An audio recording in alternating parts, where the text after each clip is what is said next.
Broiler মুরগির মাংসের নাম শুনলে যারা নাক ছিটকান বা গন্ধের ভয়ে খেতে চান না, আজকের রেসিপিটা স্পেশালি তাদের জন্য। আশা করছি সবার কাছে ভালো লাগবে। প্রথমে একটা প্যান ভালো মতো গরম করে এখানে পর্যাপ্ত পরিমাণে সয়াবিন তেল দিয়ে দিচ্ছি। চালের রান্নাটা সরিষার তেলেও করা যাবে। তেলটা গরম হয়ে গেলে এর মধ্যে দিয়ে দিচ্ছি আস্ত জিরা, গোটা গরম মশলা। মশলাগুলো হালকা একটু ভাজা হয়ে গেলে এর মধ্যে আমি দিয়ে দিব আগের থেকে কেটে ধুয়ে রাখা ব্রয়লার মুরগির মাংসগুলোকে তেলের মধ্যে ভাবে একটু ছড়িয়ে দিয়ে এর উপরে আমি কিছুটা লবণ দিয়ে দিচ্ছি। শুধুমাত্র লবণ দিয়ে মাংসগুলোকে তেলের মধ্যে বেশ খানিকক্ষণ সময় নিয়ে ভেজে নিতে হবে।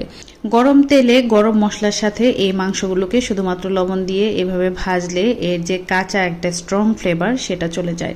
তবে একটা কথা বলে রাখা ভালো, আপনি যেই খাবারটাই রান্না করেন না কেন এর কিন্তু এক্সট্রা নিজস্ব একটা ঘ্রাণ থাকে। সেটা আপনি যেভাবেই রান্না করেন না কেন পুরোপুরি কিন্তু স্কিপ করে ফেলা সম্ভব নয়।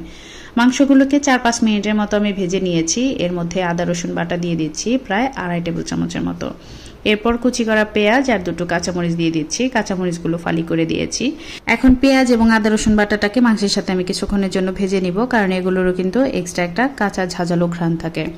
এরপর এখানে 2 চামচ পরিমাণ হলুদ গুঁড়া, 2 চামচ পরিমাণ মরিচ গুঁড়া, 1 চা চামচ দিয়ে দিচ্ছি ধনিয়া গুঁড়া আর 1 চা চামচ পরিমাণ দিয়ে দিচ্ছি গরম মশলা বাটা। গরম মশলাটা বাটার সময় আমি 3-4টা কাজু বাদামও দিয়েছিলাম। সবকিছুকে খুব ভালো মতো মিশিয়ে নিয়েছি আর রান্না করে নিয়েছি 2-3 মিনিটের মতো। এখন এগুলোকে ঢেকে রান্না করে নিতে হবে। মাংস থেকে কিন্তু পানি বের হবে, এক্সট্রা করে পানি দেওয়ার কোনো প্রয়োজন নেই। ব্রয়লার মুরগি রান্না হতে খুব বেশি সময় লাগে না। 7-8 মিনিটের মতো আমি রান্না করে নিয়েছি। এরপর এখানে একটা আলু দিয়েছি। আমার মেয়ে আলু খেতে ভীষণ পছন্দ করে, তাই আমার যে কোনো রান্নায় আলু ব্যবহার করা লাগে। আপনারা চাইলে এটা স্কিপ করতে পারেন।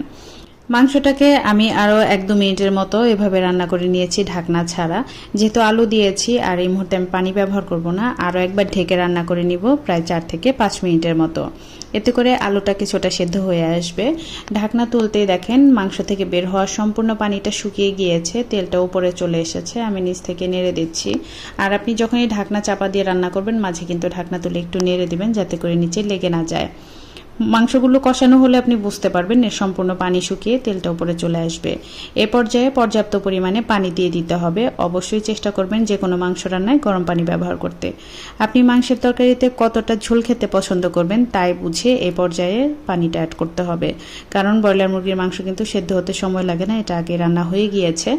এখন আমি ঢেকে রান্না করে এর ঝোলটা গাঢ় করে নিব। আজকের মাংসটা আমি সার্ভ করেছিলাম ঝরঝরে খিচুড়ির সাথে, যার কারণে ঝোলটা একটু রাখতে হয়েছিল। আপনারা চাইলে আর একটু পাতলা বা আরও গাঢ় করে ফেলতে পারেন। তরকারির কালারটা দেখেন কতটা সুন্দর হয়েছে। আমি একটা সার্ভিং ডিশে তুলে নিচ্ছি।